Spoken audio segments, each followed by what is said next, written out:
Nowhere does the earth reach up so far. Today, in the spaces between the great Himalayan mountains of Nepal, life continues in much the same way as it has done for centuries, as people edge a living from the land.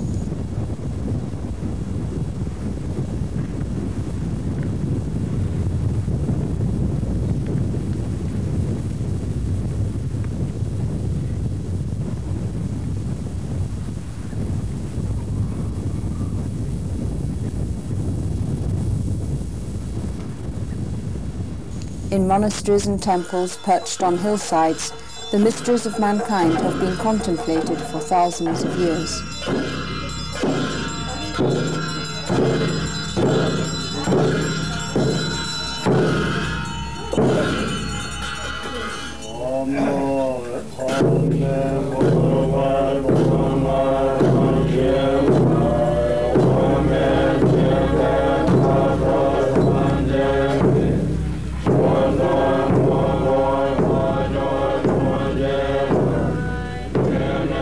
Buddhism and Hinduism coexist in Nepal.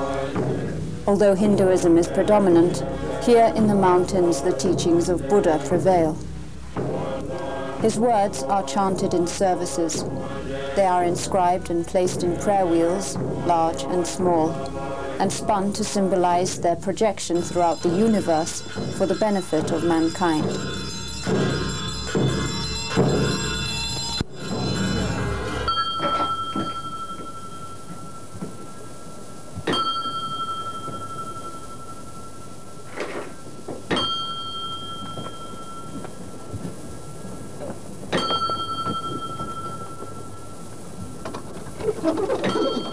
In this land where people devote much of their energy to perfecting inner harmony, there is an amazing tolerance of all that nature hands down. It is only recently that many of their secrets have been revealed to the outside world. One of the most startling revelations is the prevalence of goiter. This woman has an advanced case of goiter, a swelling of the thyroid gland to compensate for lack of iodine in her diet.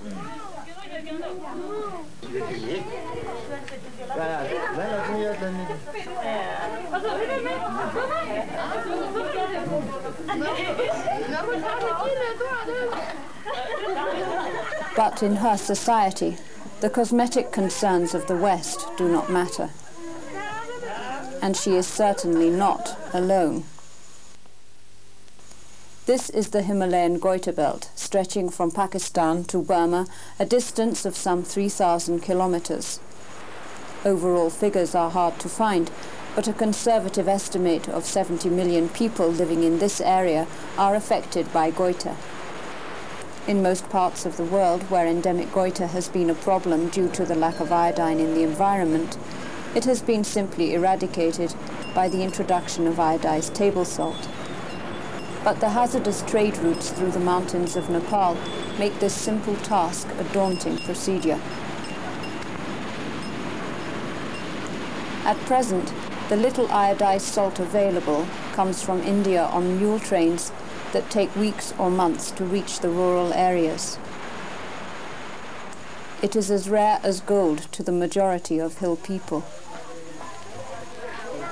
By the time the salt arrives at its destinations, the iodine has evaporated through the gunny sacks in which it is carried.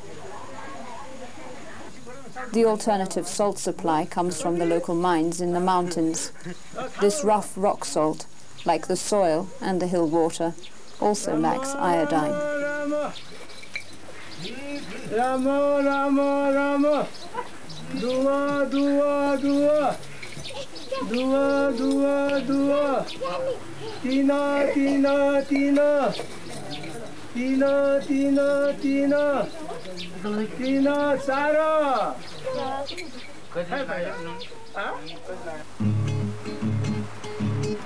Based on the astonishingly high prevalence of goiter, His Majesty's Government of Nepal, in cooperation with UNICEF, launched a program to give iodine oil injections to the people living in the worst affected areas. Areas which are often a 2-week walk from a road of any kind, trekking through some of the world's highest passes. Dr. Purushottam Thapa is the medical officer for the project. From his base in Kathmandu, he travels to these remote hillsides to oversee the implementation of the program. Using over 30 teams of trained vaccinators, some 2 million people will be given iodine oil injections over a 5-year period. Working with regional supervisors, he checks the detailed records of progress. How many villagers have been injected? How many are left? Wherever he goes, he is warmly welcomed by the village leaders and usually depends on their traditional hospitality for accommodation.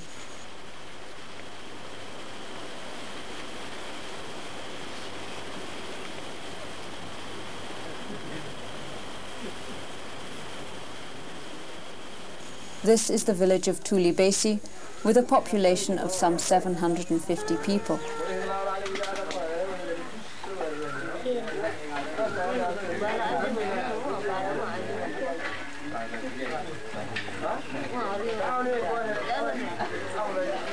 Iodine is an essential element which is used by the thyroid gland in the neck to make hormones that are necessary for the overall growth, development and regulation of the body. Now, endemic goiter is an adaptation of the thyroid gland to iodine deficiency.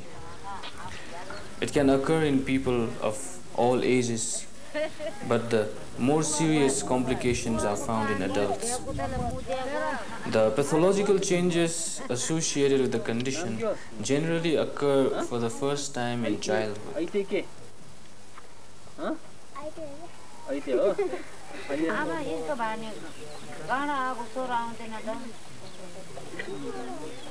The more prevalent the incidence of goiter is in a community, the younger is the age group affected.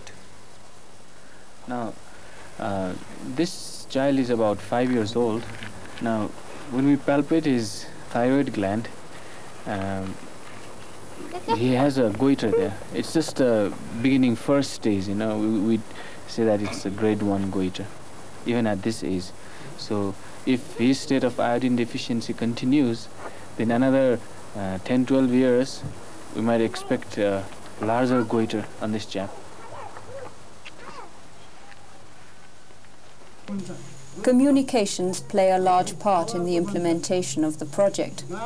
The injection teams are not only trained to give injections, but are provided with teaching aids to explain the reason for goiters and the necessity for the injection.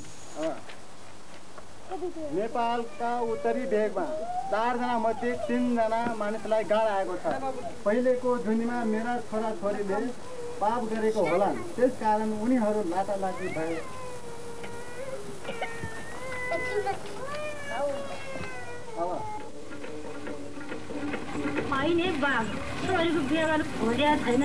किन हुँदैन थियो गाड आएको छ भनेर परैबाट भाग्छन् अनि गाडको असर खोजिनु आयोडिनको कमीबाट हुने गलगाडको सुई दिने मान्छेलाई भेट भएको थियो आयोडिनको सुईले सानो गाड सुक्छ ठुलो गाड बढ्न पाउँदैन Spot announcements on the radio inform the villagers of the value and availability of the injection.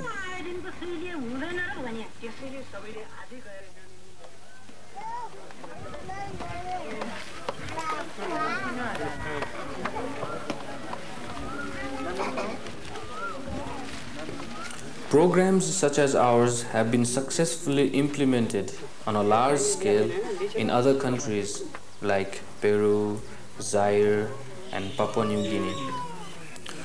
When the lipid oil is injected into the muscle of the arm, the iodine is slowly released into the bloodstream and will ensure protection for the recipient for up to 5 years. It is especially important to reach children and potential mothers, but this is only a temporary measure. We are in a way buying time until a more long-term solution is found. Like for example, the ideal solution is the continual supply of iodized salt to these endemic areas.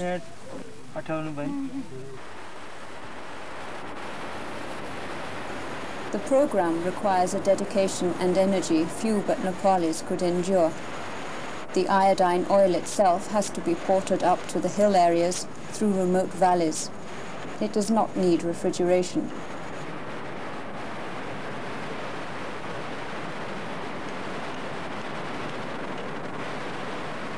The supplies, weighing up to 50 kilograms, are carried to the areas where the teams will operate.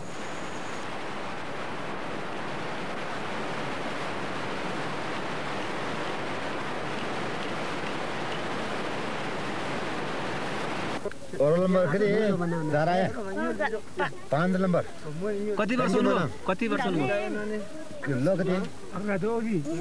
Record keeping is an important part of the program.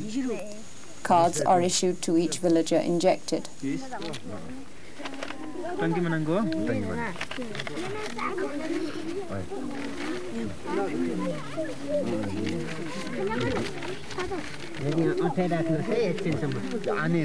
The leader of Manang province looks on, reassuring his villagers.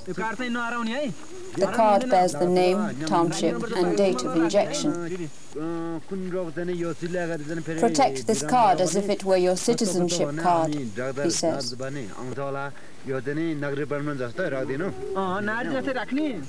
He understands the importance of the project.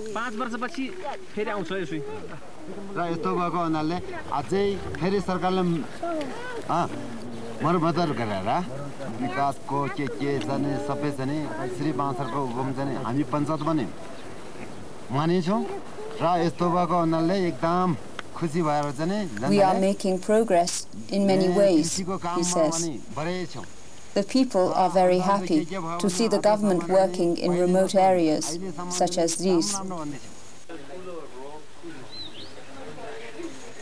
Thanks to the efforts of the injection teams, these villagers now have temporary protection. But for some, the more serious effects of iodine deficiency will be with them forever. This man is a cretin. He is physically and mentally impaired because his mother was iodine deficient in her initial stages of pregnancy, and consequently normal fetal development did not occur. In the village of Tulibesi, where the incidence of goiter is above 90%, clinical cretinism has been reported as high as 20%.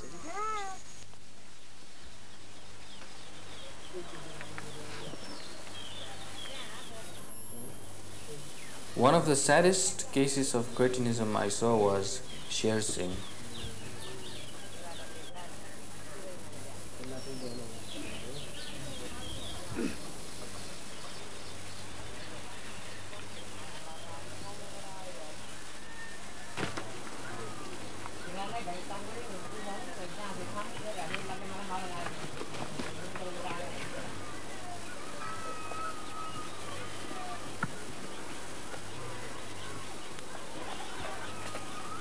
Now 35 years old, he is an extreme example of what iodine deficiency in the mother can produce. He can barely walk. He cannot talk or perform the simplest of tasks. When the injection team reached Tulibesi, many cases of cretinism were brought forward in the hope that they could be made normal by the injection. Unfortunately, it's too late. These people are beyond help. The pretty girl on the right is 12 years old, and at the moment hardly noticeable as a cretin.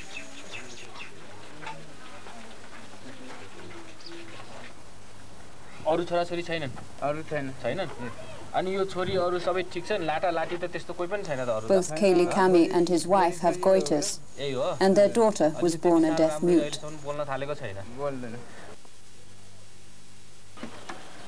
ना के नाम हो नाम बाला Singh Bala Singh suffers only dullness of intellect and difficulty with speech. He works, as many do, in the fields, serving the community which supports him and his unquestioning labour.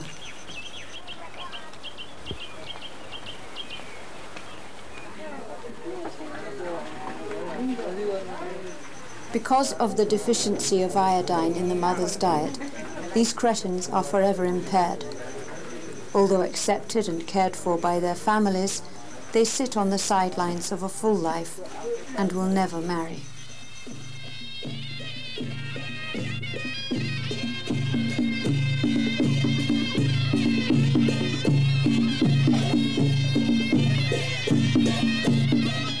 A wedding procession winds its way through the hills.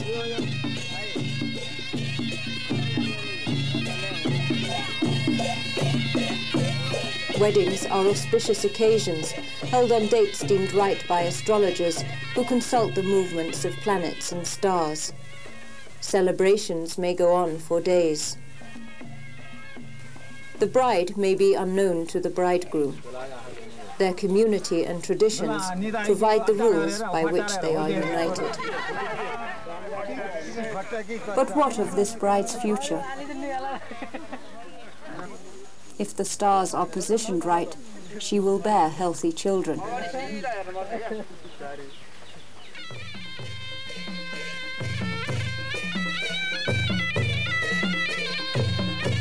Today there is feasting and much celebration for all the guests.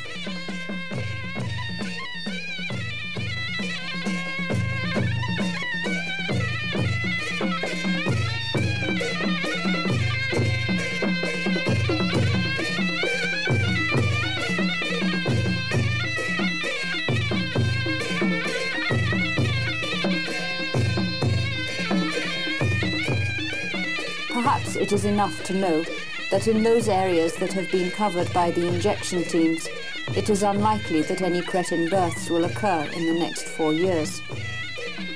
But what of this bride's children? Will they be faced with an iodine-deficient environment?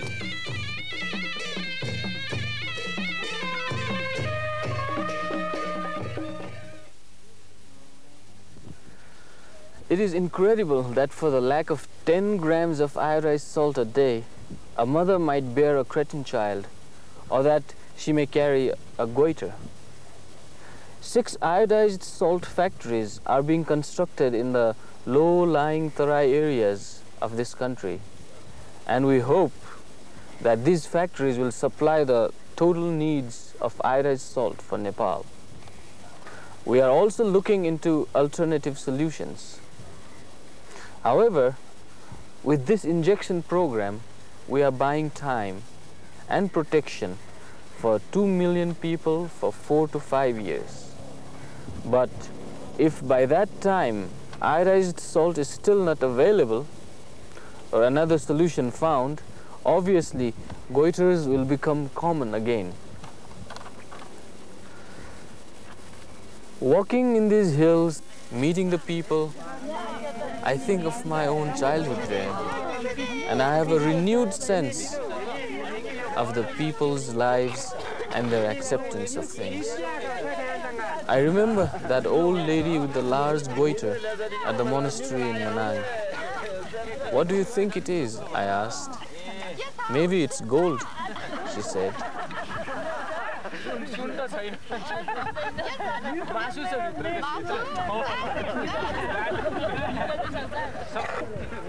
Here in Nepal, there is an admirable tolerance of all that nature hands down. For thousands of years, goiter has been accepted. But the consequences of having such a large part of the population dulled and handicapped by iodine deficiency is enormous in facing the future development problems of the country. His Majesty's government, in cooperation with UNICEF, will continue to work for a solution to this problem, so that future generations in these hills need only witness goiters on the masks of ritual dancers.